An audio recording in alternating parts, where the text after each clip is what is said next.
हाल है? तारीख आज 19 जुलाई 2026, दिन संडे रविवार हो गया, हिंदी तिथि षष्ठी। और आइए बात करते हैं आज के मुख्य समाचार में देश भर की तमाम बड़ी खबरों पर नजर डालते हैं। देखिए सबसे पहले आज की कुछ बड़ी हेडलाइंस न्यूज सुर्खियां। अमरनाथ यात्रा आज 19 जुलाई से स्थगित रहेगी। खराब मौसम की वजह से प्रशासन ने अलर्ट जारी किया है। अब अगले आदेश तक अमरनाथ यात्रा को स्थगित रखा जाएगा। श्रद्धालुओं को बेस कैंप से आगे जाने की इजाजत नहीं होगी, यानी अब श्रद्धालु पवित्र गुफा की ओर नहीं बढ़ सकेंगे। अच्छा, अमरनाथ के अलावा माता वैष्णो देवी की यात्रा भी रोकी गई है, क्योंकि जम्मू कश्मीर में अति भारी बारिश का रेड अलर्ट जारी कर रखा है। दरअसल पिछले कई दिनों से तो मानसून रुका हुआ था, लेकिन क्योंकि अब मानसून वापस सक्रिय हो चुका है, तो मौसम विभाग की चेतावनी की आज 19 जुलाई को भी अगले 12 घंटों के अंदर देश के 13 राज्यों में मूसलाधार भारी बारिश का अलर्ट रहेगा। 85 किलोमीटर प्रति घंटा की रफ्तार से हवाएं भी चलेगी। आंधी तूफान की भी चेतावनी है। तो आगे मैं आपको बताऊंगा और भी पूरे मौसम समाचार विस्तार से। वहीं खबर देखिए, पनामा के विदेश मंत्री आज 19 जुलाई से भारत दौरे पर आ रहे हैं। इस दरमियान वो भारत के विदेश मंत्री डॉक्टर एस जयशंकर और वाणिज्य मंत्री पीयूष गोयल से भी मुलाकात करेंगे। 19 से 23 जुलाई तक पनामा के विदेश मंत्री भारत के आधिकारिक दौरे पर रहेंगे। और वैसे आज से हमारे देश की राष्ट्रपति द्रौपदी मुर्मू भी 3 देशों की राजकीय यात्रा पर जा रही है, जिसमें मोल्दोवा, उत्तरी मैसेडोनिया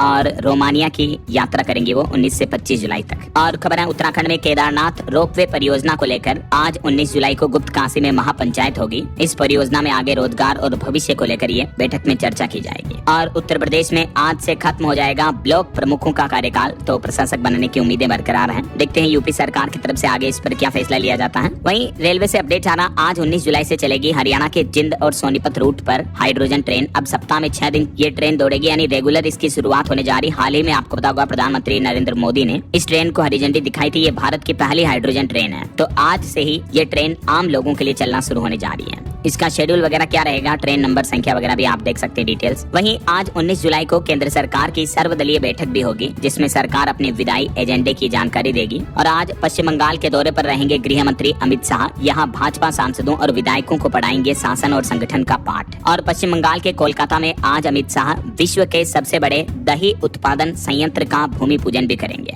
मध्य प्रदेश की मोहन यादव सरकार की कैबिनेट बैठक भी होने जा रही है आज 19 जुलाई को, तो इसमें यूसीसी विधेयक के ड्राफ्ट पर भी मुहर लगेगी। और भी देखते हैं क्या क्या फैसले लिए जाते हैं। और रेलवे की तरफ से एक और बड़ा अपडेट आ रहा, आज भी कई सारी मेमो और पैसेंजर ट्रेनें रद्द रहेगी। दिल्ली कैंट रेलवे स्टेशन पर कई ट्रेनों के प्लेटफॉर्म भी बदले हुए रहेंगे। चलिए आगे बढ़ते खबरों में। देखिए अगला अपडेट, सोनम वांगचुक को उनके अनशन के 21वें दिन दिल्ली पुलिस उनको अनशन की जगह से लेकर दिल्ली के सफदरजंग अस्पताल ले गई। एम्बुलेंस से उन्हें अस्पताल भेजा गया और उसके बाद उनकी जगह भूख हड़ताल पर बैठे कॉकरोच जनता पार्टी के फाउंडर दीपके पर एक महिला ने स्याही भी फेंकी, जिसका सोशल मीडिया पर ये वीडियो भी वायरल हो रहा, देख सकते हैं आप। ये अभिजीत दीपके और इनके पास खड़े 2 लोगों पर भी स्याही के छींटे चले गए। लेकिन अब सोनम वांगचुक को अस्पताल में ले जाने के बाद अस्पताल में उन्होंने दवा लेने से भी इनकार कर दिया, ड्रिप चढ़ाने से भी मना कर दिया, जबकि डॉक्टरों ने उनके लिए जरूरी बताया है। लेकिन सोनम वांगचुक और उनका परिवार भी नहीं माना। उनकी पत्नी भी बोली कि मेरी इजाजत के बगैर उनका कोई इलाज ना किया जाए, उन्हें कोई खाने पीने की चीजें ना दी जाए। और सोनम वांगचुक के अनशन धरने पर अब अन्ना हजारे ने भी सरकार से अपील की और कहा कि दुखद परिणाम का इंतजार न करें,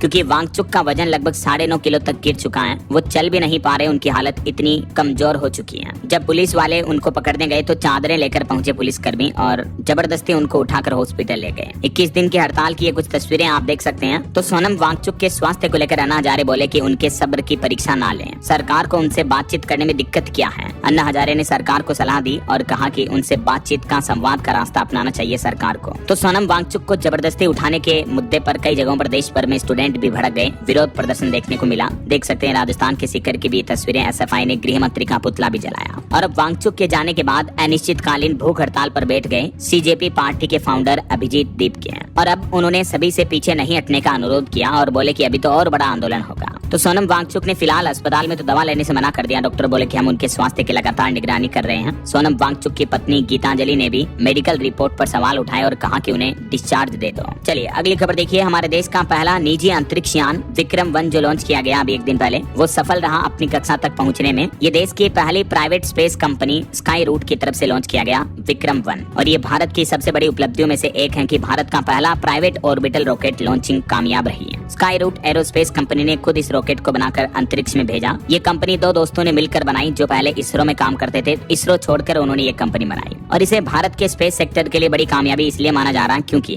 अभी अमेरिका और चीन के बाद भारत दुनिया में तीसरा ऐसा देश बन गया है जहां प्राइवेट एरोस्पेस कंपनी ने रॉकेट को सफलतापूर्वक लॉन्च कर दिया है। इस सफल लॉन्चिंग पर देश के प्रधानमंत्री नरेंद्र मोदी ने भी फोन करके कंपनी के वैज्ञानिकों को बधाई दी और कंपनी की टीम को भी मुबारकबाद बोला। इसरो की नौकरी छोड़कर इन्होंने 1.1 बिलियन डॉलर की स्पेस कंपनी बना दी है। विक्रम एस लॉन्च करके ये दो दोस्तों ने कर दिखाया कि आखिर हम ठान ले तो कुछ भी नामुमकिन नहीं है। पवन और भरत, ये दोनों दोस्तों की तस्वीरें भी आप देख सकते हैं। इलॉन मस्क की तरह इन्होंने अपनी स्पेस कंपनी को सफल बनाया है। मैनी कांग्रेट्स इनको वाकई में। चलिए अगली खबर देखिए। E20 पेट्रोल के समर्थन में उतरा अब किसान महासंघ और कहा कि एथेनॉल ईंधन से गाड़ियां खराब नहीं होती हैं बल्कि किसानों की आय बढ़ाएगी ये नीति। भारतीय किसान संघ के अध्यक्ष के साई रेड्डी ने मीडिया से चर्चा करते हुए ये बयानबाजी की। वहीं सरकार का बड़ा फैसला देखिए, अब हमारे देश की कोई भी प्राइवेट कंपनी खोल सकेंगी मेडिकल कॉलेज। राष्ट्रीय चिकित्सा आयोग NMC यानी नेशनल मेडिकल कमीशन ने मेडिकल कॉलेज खोलने के नियमों में ये बड़ा बदलाव किया है। इतने दिन मेडिकल कॉलेज खोलने की परमिशन केवल सरकार को ही थी, लेकिन अब प्राइवेट सेक्टर की कंपनियां भी मेडिकल कॉलेज खोल पाएगी। तो इससे हमारे देश में जो मेडिकल की सीटों की कमी की समस्या होती है, डॉक्टर बनने का सपना अधूरा रह जाता है युवाओं का, इन सपनों को नई ऊंची उड़ान मिलेगी। राइट, चलिए अगला अपडेट देखिए। EPFO खाताधारकों के लिए अच्छी खबर है। अब उमंग मोबाइल ऐप से भी एक्टिवेट हो जाएगा आपका UAN। फेस ऑथेंटिकेशन भी करना होगा। कर्मचारी भविष्य निधि संगठन यानी EPFO ने अपने करोड़ों सब्सक्राइबर्स के लिए ये बड़ा बदलाव किया है। जो काम पहले आप EPFO की वेबसाइट के जरिए करते थे वो वेबसाइट पर बंद कर दिया गया है। UAN एक्टिवेशन और नया UAN जनरेट करने की सुविधा बल्कि अब केवल उमंग ऐप के जरिए ही होगी। और इसकी प्रोसेस क्या होगी, जिसकी सिंपल स्टेप्स भी आप देख सकते हैं स्क्रीन पर। और अगला अपडेट देखिए। भारतीय रिजर्व बैंक RBI की बड़ी तैयारी। देश में अगले साल 2027 से आ सकते हैं प्लास्टिक के नोट। 10 और 20 रुपए के नोटों से इसकी शुरुआत होने जा रही है। अभी एक दिन पहले मैंने आपको DLS न्यूज चैनल पर अपडेट भी बताया था कि इसके लिए RBI ने बाकायदा टेंडर भी जारी कर दिया है। देश में जो प्लास्टिक के नोट चलेंगे उसके मटेरियल के लिए, प्लास्टिक यानी पॉलीमर से बने नोटों के लिए रिजर्व बैंक ये पहला ट्रायल प्रोजेक्ट यानी पायलट प्रोजेक्ट शुरू होने जा रहा और 10 और 20 रुपए के नोटों से इसका ट्रायल शुरू होगा। वैसे नए नोट के साथ पुराने कागजी नोट भी चालू रहेंगे। और भी रिजर्व बैंक का क्या प्लान है इसको लेकर, इस बारे में डिटेल जानकारी अगर आप देखना चाहते हो कि किस तारीख तक ये नोट आने की संभावना है, RBI और PM मोदी सरकार क्या क्या प्लान कर रही है, तो इस बारे में डिटेल जानकारी मैंने DLS न्यूज चैनल पर कल शाम को अलग एक वीडियो में बताई है, तो आप ये वीडियो देख लीजिएगा आज की खबरें समाप्त होने के बाद। चलिए अगली खबर है। इंडिया पोस्ट के लिए बनेगा नया शुभंकर। डाक विभाग यानी इंडिया पोस्ट ने इसके लिए डिजाइन प्रतियोगिता भी शुरू की है। इंडिया पोस्ट मेस्कोट डिजाइन कॉन्टेस्ट में अगर आप भी पार्टिसिपेट करना चाहते हो तो मौका है। 15 जुलाई से इसके लिए आवेदन शुरू हो चुके हैं जो 15 अगस्त तक चलेंगी और इसमें आपको अप टू 2 लाख रुपए तक के प्राइजेस इनाम जीतने का मौका होगा। और भी इस बारे में ज्यादा गाइडलाइंस आप देख सकते हैं और ज्यादा जानकारी इंडिया पोस्ट के ऑफिशियल पोर्टल पर चेक कर लीजिएगा। माई गवर्नमेंट के डू टास्क सेक्शन में भी आपको ये अपडेट मिल जाएगा। चलिए अगली बड़ी चौंकाने वाली खबर देखिए दोस्तों। वैज्ञानिक रिसर्च में ये सामने आ रहा है कि प्रशांत और हिंद महासागर की गहराइयों तक पहुंचा प्लास्टिक का कचरा। 2000 मीटर नीचे रहने वाले 92% समुद्री जीव इस कचरे से संक्रमित हो रहे हैं, उनकी लाइफ प्रभावित हो रही है।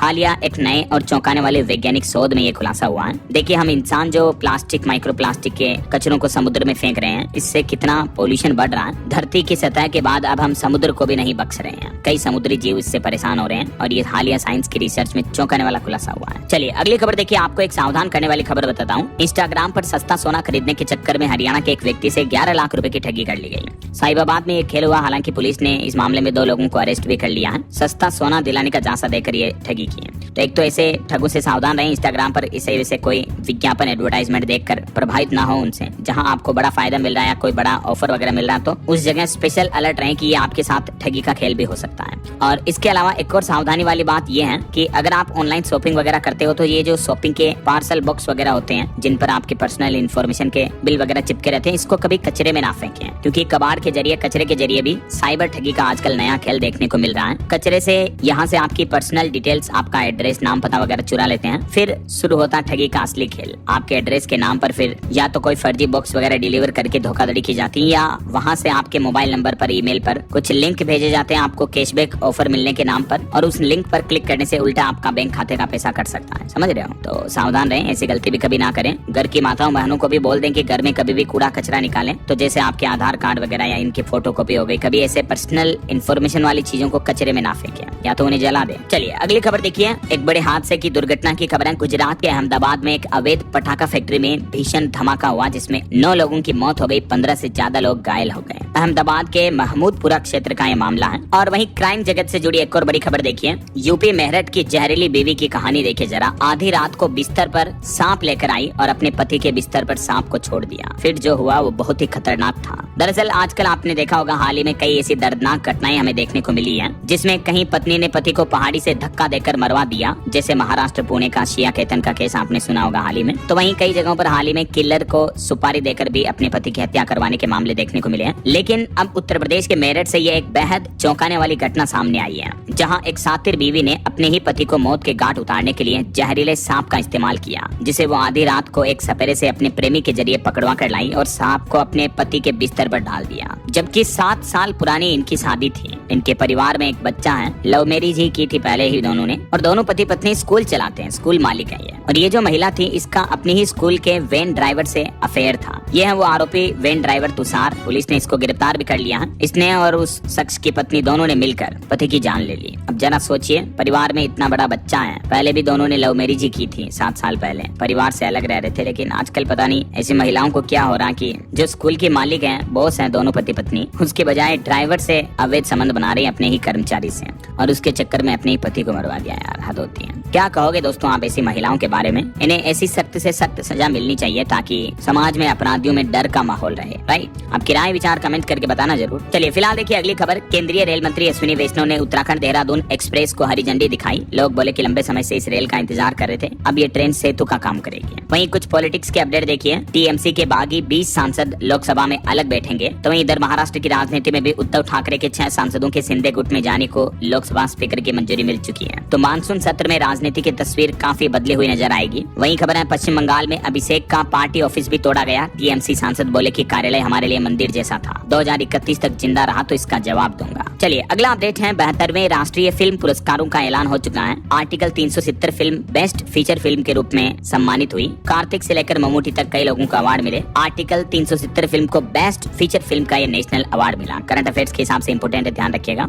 और कार्तिक आर्यन को बेस्ट एक्टर का अवार्ड मिला। यामी गौतम बेस्ट एक्ट्रेस का अवार्ड जीती। 72वें नेशनल फिल्म अवार्ड में कुछ और विजेताओं के नाम और डिटेल्स भी आप देख सकते हैं। चलिए अगली खबर देखिए। सुप्रीम कोर्ट ने एक अहम फैसला सुनाते हुए कहा कि गाली देना हर बार अश्लीलता नहीं होती है। अभद्र भाषा और अश्लीलता दोनों अलग अलग हैं। माँ की गाली भी हर मामले में क्राइम नहीं मानी जा सकती है। सुप्रीम कोर्ट ने एक केस की सुनवाई करते हुए स्पष्ट किया कि गाली गलौज या अभद्र भाषा का इस्तेमाल करना हमेशा अश्लीलता के दायरे में नहीं आएगा। इस मामले पर सुप्रीम कोर्ट के जस्टिसों की बेंच ने कहा कि कोई भी शब्द तभी अश्लील माना जाएगा जब वह कामुकता को बढ़ावा देने वाला हो या लोगों को भ्रष्ट करने की प्रवृत्ति रखता हो। कोर्ट ने ये टिप्पणी तमिलनाडु के एक मामले की सुनवाई के दौरान की है और आरोपी मणि को जमीन विवाद के दौरान मां की गाली देने के लिए अश्लीलता के आरोप में दोषी ठहराया गया था। 2017 का ये मामला था। इसी केस पर सुनवाई करते हुए सुप्रीम कोर्ट ने फैसला सुनाया। वैसे गाली गलौज करने पर भी हमारे देश में कानून के दौरान सजा का ये प्रावधान है। और वहीं रेल यात्रियों को लेकर भी सुप्रीम कोर्ट ने अपने एक फैसले में कहा कि यात्रियों को सेकंड क्लास कहना गलत है, क्योंकि सेकंड क्लास जो शब्द है ये शब्द रेलवे कोच के लिए इस्तेमाल किया जाता है। इसका मतलब ये नहीं कि इन कोच में सफर करने वाले लोगों को सेकंड क्लास कहें। और एक ट्रेन हादसे के पीड़ित को भी 10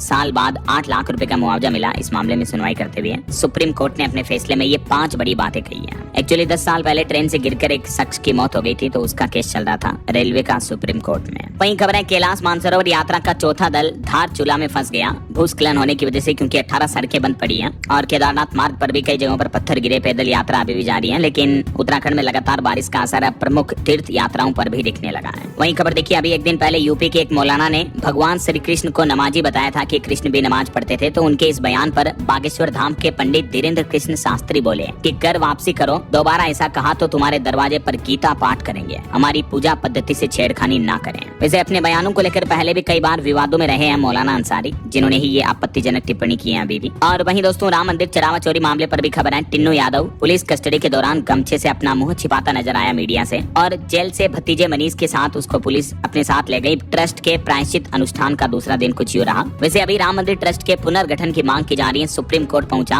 निर्मोही अखाड़ा, और इस मामले को लेकर भी सुप्रीम कोर्ट में अगली सुनवाई कल होने होनी है 20 जुलाई को। सुप्रीम कोर्ट ने यूपी एसआईटी से भी अपनी स्टेटस रिपोर्ट मांगी है, जो इस मामले की जांच कर रही है अभी। तो देखते हैं आगे सुप्रीम कोर्ट इस मामले पर क्या फैसला सुनाता है, कल सुनवाई होगी। बहरहाल अभी तो अपन कुछ और महत्वपूर्ण और काम की खबरें देखेंगे दोस्तों, लेकिन फिलहाल वक्त हो चला है आज के ताजा मौसम समाचार जानने का। और हाँ, एक छोटी सी रिक्वेस्ट आपसे ये है कि अगर आप DLS न्यूज चैनल से अभी तक भी जुड़े नहीं हो तो जुड़ जाइए, चैनल को सब्सक्राइब करके बेल आइकन जरूर दबा देना और इस वीडियो पर एक लाइक और शेयर भी कर देना, ताकि आपको रोजाना की ताजा खबरें, महत्वपूर्ण मुख्य समाचार, काम के न्यूज अपडेट सबसे पहले आपके मोबाइल पर मिलते रहेंगे। ओके, और चलिए बिना टाइम वेस्ट किए सीधा आगे बढ़ते हैं मौसम अपडेट में। तो देखिए, जैसा कि मैंने आपको शुरुआत में बताया था, खराब मौसम की वजह से अमरनाथ, माता वैष्णो देवी वगैरह ये यात्राएं भी रोकी गई है, क्योंकि जम्मू कश्मीर में भारी बारिश हो रही है और छत्तीसगढ़ में तो इतनी तेज बारिश हो रही है अभी कि 93 सालों का रिकॉर्ड टूट चुका है। आखिरकार देश में एक बार फिर से मानसून सक्रिय हो चुका है। जम्मू कश्मीर में अगले 3 दिन भारी बारिश का रेड अलर्ट जारी कर रखा है। राजधानी दिल्ली में भी बाढ़ का खतरा बढ़ा। पिछले 200 सालों में 68% सिकुड़ गई यमुना नदी। शोध में ये भी चौंकाने वाला खुलासा सामने आ रहा।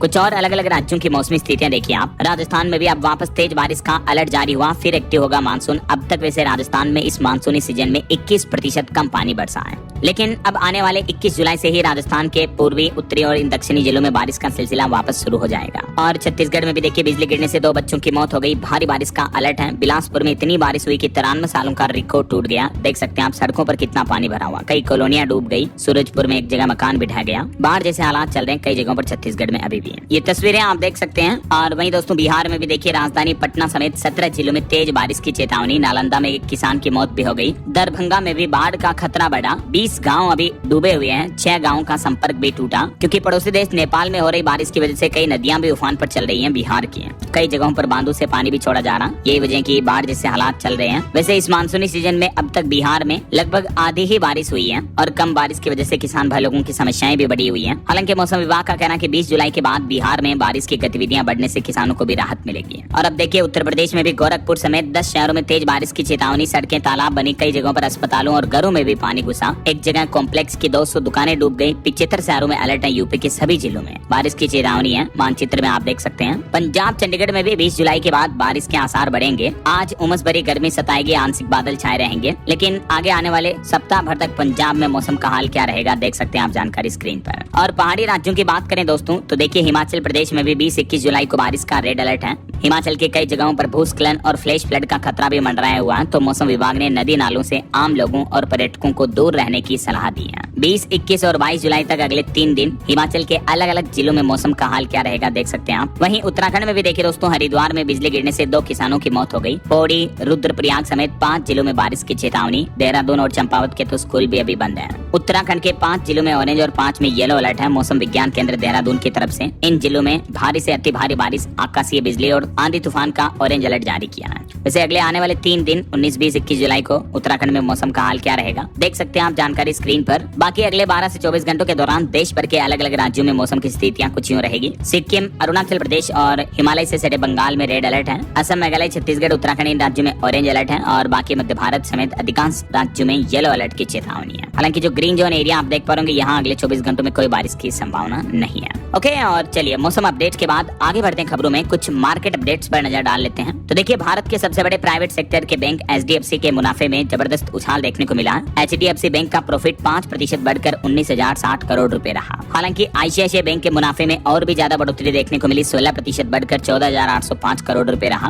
और IDBI बैंक का पहले तिमाही का लाभ 5% बढ़ा। ऑटो इंडस्ट्री से रिपोर्ट आ रही कि भारत में नहीं चला एलन मस्क का जादू। पिछले 1 साल में टेस्ला की 500 कारें भी नहीं बेच पाई कंपनी। मारुति स्विफ्ट डिजायर जो है वो बनी नंबर 1 कार। पहली छमाही में टाटा पंच और नेक्सॉन को भी टक्कर देते हुए मारुति कंपनी ने ऑटोमोबाइल इंडस्ट्री में नंबर 1 आंकड़ा हासिल किया है। वहीं खबर है, शेयर मार्केट ब्रोकर ग्रो को अमेरिकी शेयरों में ट्रेडिंग ऑफर करने का लाइसेंस मिल चुका है। तो जल्दी आप ग्रो ऐप के जरिए US स्टॉक में भी निवेश कर पाएंगे।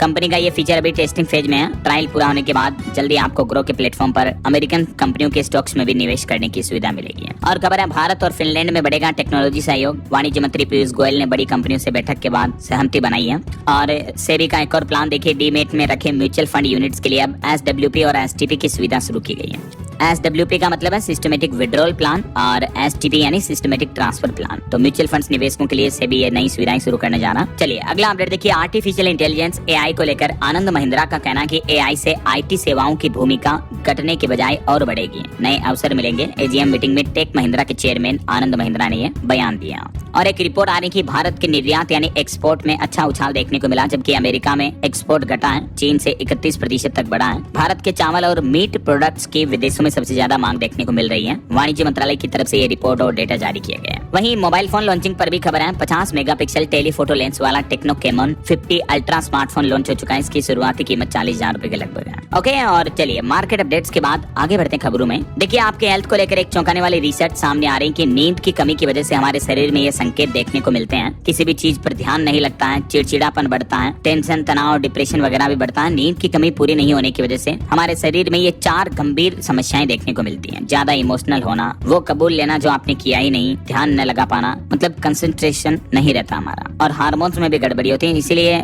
हमेशा नींद पूरी करें। और एवरेज जो 7 से 8 घंटे की नींद होती है एडल्ट के लिए वो जरूरी है। बच्चों के लिए तो और ज्यादा 12 से 14 घंटे नींद की जरूरत पड़ती है। वहीं स्वास्थ्य विभाग की भी एक चेतावनी आ रही है कि मानसून में अक्सर आंखों और स्किन के इन्फेक्शन का खतरा बढ़ जाता है, तो गंदे हाथों से अपना चेहरा ना छुएं। हेल्थ एक्सपर्ट्स की तरफ से ये भी सुझाव दिए गए। चलिए कुछ इंटरनेशनल न्यूज अपडेट देखिए दोस्तों। अमेरिका ईरान जंग पर बड़ी खबर आ रही कि ईरान ने अमेरिकी हमलों का जवाब दिया। मिसाइल से नौका अड्डे और AI केंद्र को निशाना बनाया। ड्रोन नौकाओं में भी आग लगी है। जी हाँ, अमेरिका और ईरान के बीच होने वाले युद्ध में अब पानी को भी निशाना बनाया जा रहा। अमेरिकी हमले में ईरान का एक वाटर प्लांट भी तबाह हो गया। जवाब में कुवैत के प्लांट पर भी हमला किया ईरान ने। ये वाटर प्लांट जिस पर कई लोगों के पीने के पानी की निर्भरता है, उन पर भी हमलों में अटैक किया जा रहा, जो कि एक आम जनता के लिए, आम लोगों के लिए बड़ी दुखदायी बात है। इस बीच अब पाकिस्तान और कुवैत जैसे देशों ने अमेरिका ईरान दोनों देशों से जंग रोकने की अपील भी की है। पिछले 24 घंटों के अंदर अंदर अमेरिका ईरान जंग में ये 5 बड़े अपडेट्स देखने को मिले। एक तो अमेरिकी एयर स्ट्राइक में चाबहार पोर्ट के कंट्रोल टावर को नुकसान पहुंचा, जिस पोर्ट में भारत ने भी निवेश कर रखा है। हालांकि भारत से जुड़ा टर्मिनल सुरक्षित रहा। ईरान ने लोगों से बिजली बचाने की भी अपील की है ईरानी सरकार ने। और ब्रिटेन में IRGC का समर्थन करना अब अपराध होगा, क्योंकि ब्रिटेन ने इसे आतंकी संगठन घोषित कर दिया है। और ईरान ने कुवैत के उदैद एयरबेस पर भी हमला किया। वहीं खबर है पड़ोसी देश पाकिस्तान में पेट्रोल 5.5 रुपए और डीजल 31 रुपए तक महंगा हो गया। अभी नए रेट्स क्या चल रहे देख सकते हैं आप, और ये नई कीमतें कल 18 तारीख से लागू हो चुकी हैं। पाकिस्तान में पेट्रोल डीजल इतना महंगा है, अभी 300 साढ़े 300 रुपए प्रति लीटर मिल रहा है। वहीं खबर है भारत के पड़ोसी देश नेपाल में MRP लेबल वाले नियम से यूपी अलीगढ़ के कारोबारियों को भारी नुकसान हो रहा है। 10 करोड़ रुपए से भी ज्यादा के ऑर्डर फंसे हुए हैं। और खबर है 73 साल बाद पहली बार मिस वर्ल्ड में उतरेगा पाकिस्तान। अनिका जमाल रचने जा रही इतिहास। और ईरान में संघर्ष पर एक रिपोर्ट ये भी सामने आ रही कि इस महीने जुलाई में अब तक अमेरिका के हमलों में 50 से ज्यादा मौतें हो गई। इस बीच ईरान के नए सुप्रीम लीडर मोजतबा बोले कि डोनाल्ड ट्रंप के हस्ताक्षर बेकार और अमान्य हैं, क्योंकि अमेरिका के साथ ईरान का शांति समझौता लगभग खत्म हो चुका है। इस बीच ईरानी सुप्रीम लीडर खामनेई ने अमेरिका को नई धमकी देते हुए कहा कि हम कभी न भूलने वाला सबक सिखाएंगे। अब तो खुद ईरान ने भी कह दिया कि हमारे बीच हुई समझौते की सभी शर्तें खत्म हो चुकी हैं। अमेरिकी हमलों पर ईरान ने ऐलान किया, खाड़ी देशों को भी चेतावनी दी कि तुमको भी नहीं छोड़ेंगे। वापस पश्चिमी एशिया में तनाव बढ़ने लगा है और अमेरिकी हमलों पर ईरान ने पलटवार में जवाब देते हुए खाड़ी देशों के सैन्य ठिकानों को निशाना बनाया है। और वहीं खबर देखिए प्यू रिसर्च की एक रिपोर्ट सामने आ रही, जिसके मुताबिक भारत में भी अब डोनाल्ड ट्रंप और अमेरिका पर भरोसा घटने लगा है। वैसे भारतीयों को किस दुनिया के नेता पर सबसे ज्यादा विश्वास है, इसको लेकर रिसर्च रिपोर्ट और सर्वे में 51% भारतीयों ने रूस के राष्ट्रपति व्लादिमीर पुतिन पर सबसे ज्यादा भरोसा जताया। प्यू रिसर्च सेंटर के सर्वे रिपोर्ट में डेटा आ रहे हैं, देख सकते हैं। वहीं इधर रूस यूक्रेन जंग भी एक बार फिर से उग्र देखने को मिली। रूस पर यूक्रेन ने ड्रोन हमला किया, जिसमें वेयर हाउस और तेल डिपो को निशाना बनाया। 7 और लोगों की मौत होने की भी खबर है। और ईरान ने अमेरिका को भी एक नई चेतावनी में कहा कि अमेरिकी हमले अगर 2-3 दिन और जारी रहे तो फिर तबाही आ जाएगी, पूरे पश्चिम एशिया में जंग फैल सकती है। चलिए अंतर्राष्ट्रीय न्यूज पर एक और बड़ी खबर देखिए दोस्तों। ग्लोबल वार्मिंग का कहर कुछ यूं दिख रहा है। यूरोपीय देशों में रिकॉर्ड गर्मी ने 10,000 से भी ज्यादा लोगों की जान ले ली। बुजुर्गों पर सबसे ज्यादा आफत देखने को मिल रही है। यूरोप के देशों में इतनी भयानक गर्मी पड़ रही कि लू और बढ़ते तापमान की वजह से 10,000 से भी ज्यादा लोगों की मौत हो चुकी है। और इनमें से अकेले जर्मनी में ही 6,830 लोग मारे गए। बेल्जियम में 1747 से ज्यादा मौतें दर्ज हुई हैं। यूरोप अभी सुलग रहा है, इतनी हीट वेव और भयानक गर्मी देखने को मिल रही है। है यूरोपीय देशों में। तो ये तो कुछ अंतर्राष्ट्रीय न्यूज का माहौल चल रहा। और चलिए आगे बढ़ते खबरों में। देखिए आप अगली खबर, मध्य प्रदेश में कई जगहों पर मूंग खरीदी को लेकर कांग्रेस ने प्रदेश भर में विरोध प्रदर्शन किया। 25% के स्थान पर अधिक खरीदी की मांग है। वहीं बिहार झारखंड के रेल यात्रियों के लिए बड़ी राहत की खबर है। श्रावणी मेले के लिए रेलवे ने स्पेशल ट्रेनें चलाने का भी ऐलान किया है। और एमपी की राजधानी भोपाल में सड़कों पर उतरेगी 21 नई इलेक्ट्रिक बसें। हाइड्रोलिक प्लेटफॉर्म समेत कई आधुनिक सुविधाएं भी मिलेगी इसमें। कल सोमवार से इन नई इलेक्ट्रिक सिटी बसों का ट्रायल रन शुरू होगा। अच्छा, बिहार से जुड़े कुछ अपडेट देखिए आप। बिहार के भी 4 शहरों में बनेगा फूड हब। मोकामा का नाम भी इसमें शामिल है। केंद्र सरकार की योजना को नगर परिषद की मंजूरी भी मिल चुकी है। बिहार के 261 नगर निकायों में मोकामा, गया, मुंगेर और बहरिया इन जिलों का शहरों का चयन हुआ है। वहीं खबर है बिहार में बनेगा स्वदेशी एआई मॉडल। कौशल विकास से सुशासन को मिलेगी नई दिशा। मुख्यमंत्री सम्राट चौधरी और उप मुख्यमंत्री सूचना मंत्री के साथ मिलकर बिहार सरकार ने यह नया प्लान बनाया है। देख सकते हैं आप डिटेल्स इस बारे में। और वहीं बिहार में 15 अगस्त तक हर हाल में पूरा करें भूमि सर्वेक्षण का कार्य। राजस्व सचिव ने सभी जिलों को यह निर्देश भी जारी किया। और बिहार कैबिनेट की मंजूरी के बाद राज्य में एक और नया नियम भी लागू हो चुका है। अब जेलों में बंद कैदियों की अप्राकृतिक मौत होने पर परिजनों को 5 लाख रुपए तक का मुआवजा दिया जाएगा। इस नए कानून में ये नई मुआवजा नीति लागू की गई है। चलिए अगली खबर देखिए। विदेश यात्रा, होटलों में बैठक पर रोक रहेगी। मध्य प्रदेश में सरकारी खर्चों पर नियंत्रण और कटौती करने के लिए सरकार ने नए आदेश जारी किए हैं। अफसरों के लिए व्हीकल शेयरिंग मॉडल लागू होगा। और आपकी हेल्थ को लेकर WHO की एक बड़ी चिंताजनक रिपोर्ट सामने आ रही है कि हर 100 में से 7 भारतीयों में भूलने की बीमारी का खतरा मंडराया हुआ है। WHO ने वायु प्रदूषण को इसके पीछे सबसे बड़ा विलन माना है। भारत में तेजी से बुजुर्ग होती आबादी के सिर पर अब भूलने की बीमारी का बड़ा खतरा मंडराया हुआ है। खुद विश्व स्वास्थ्य संगठन WHO ने अपनी गाइडलाइंस में कहा कि वायु प्रदूषण यानी एयर पोल्यूशन की वजह से डिमेंशिया, जो कि भूलने की बीमारी है, मेडिकल भाषा में इसे डिमेंशिया कहा जाता है, ये पोल्यूशन में रहने वाले लोगों में बहुत ज्यादा बढ़ रहा है। ऐसा देख सकते हैं आप इस पर जारी WHO की रिपोर्ट्स भी। वहीं खबर है ऑस्ट्रेलिया में गरजेगा राफेल विमान। पिच ब्लैक युद्धाभ्यास में दिखेगी भारतीय वायुसेना की ताकत। 19 देश इसमें शामिल होने जा रहे हैं। 20 जुलाई से 7 अगस्त तक चलेगा ये युद्धाभ्यास। और खबर है हिमाचल प्रदेश में डेंटल कॉलेज शिमला का नाम बदला जाएगा। हमीरपुर में 300 करोड़ से बनेगा रिसर्च सेंटर। हिमाचल प्रदेश के मुख्यमंत्री सुखविंदर सिंह सुक्खू की तरफ से ये बड़ी घोषणाएं की गई है और नाम परिवर्तन करके अब ये रखा जाएगा। वहीं रेलवे बोर्ड की तरफ से एक नया नियम लागू किया जा रहा है। ट्रेन दुर्घटनाओं के बाद सिर्फ सजा नहीं बल्कि हादसे की असली वजह भी तलाशी जाएगी। रेलवे बोर्ड ने ट्रेन दुर्घटनाओं की जांच के तरीकों में यह बड़ा बदलाव किया है। अब सिर्फ दोषी को सजा देने की बजाय हादसे की असली वजह पर ध्यान दिया जाएगा ताकि एक्चुअल समाधान हो सके।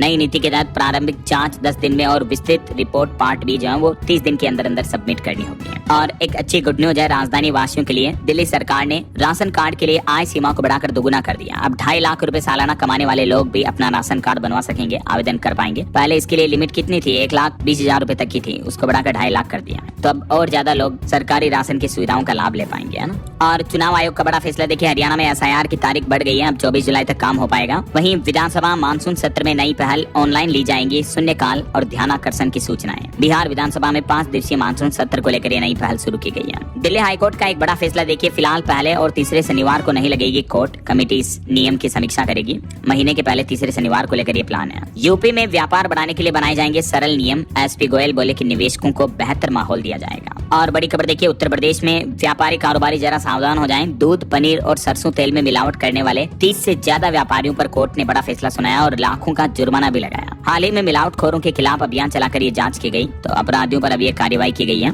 यूपी के कुछ और अपडेट देखिए दोस्तों। डिजिटल शिक्षा में भी उत्तर प्रदेश का डंका बजा। अपार ID बनाने के मामले में यूपी राज्य देश भर में नंबर 1 बना। महाराष्ट्र और राजस्थान राज्यों को भी पीछे छोड़ दिया। वहीं खबर है उत्तर प्रदेश में हर बेटी बनेगी रानी लक्ष्मीबाई। आत्मरक्षा प्रशिक्षण से सशक्त। स्कूलों में बनेंगे सेल्फ डिफेंस क्लब भी है। यूपी सरकार का यह नया प्लान है। और उत्तर प्रदेश में देखिए माई भारत से तैयार होंगे नए युवा नेता। 15 अगस्त तक रजिस्ट्रेशन करा सकते हैं। इस योजना के तहत यूपी में 1 लाख युवा नेता तैयार किए जाएंगे, जिसके पंजीकरण अभी जारी है। 15 तारीख तक आवेदन कर सकते हैं अगले महीने की। चलिए खबर है बिहार में अब 1 लाख से महंगी बाइक पर 10% और 15 लाख से ऊपर की कार वगैरह गाड़ियों पर 13% तक टैक्स लगेगा। बिहार के परिवहन विभाग की तरफ से मोटर वाहन टैक्स को लेकर ये नई दरें जारी की गई है। नई तिपहिया वाहनों पर भी 15 सालों के लिए एक मुफ्त टैक्स लिया जाएगा। और बड़ी खबर देखिए दोस्तों, झारखंड के पोटका में ब्रेन मलेरिया बीमारी का कहर देखने को मिल रहा। अभी 20 मेडिकल टीमें सक्रिय हैं। लगभग 2,500 लोगों की जांच में 37 नए संक्रमित भी मिले हैं। इसके बाद स्वास्थ्य विभाग अभी अलर्ट मोड पर है। वहीं हरियाणा सरकार तैयार करेगी मिलेगी 50,000 वन मित्र, 1,70,000 रुपए तक कमाने का सुनहरा मौका मिलेगा। हिमाचल सरकार ने वन मित्र योजना को लेकर हाल ही में नियमों में भी बदलाव किए, जिसके तहत शर्तें और मोबाइल ऐप भी आसान कर दिया है। और अब सरकारी, पंचायती और निजी जमीन पर भी पौधे लगाए जा सकेंगे। इसमें पंजीकरण के लिए क्या योग्यता वगैरह है और कैसे रजिस्ट्रेशन किया जा सकता है, इस बारे में डिटेल्स भी आप चेक कर सकते हैं। कुछ और एजुकेशनल अपडेट्स देखिए। सीबीएसई 10वीं बोर्ड 2026 सेकेंड का रिजल्ट जारी हो चुका है। 96.78% रहा रिजल्ट।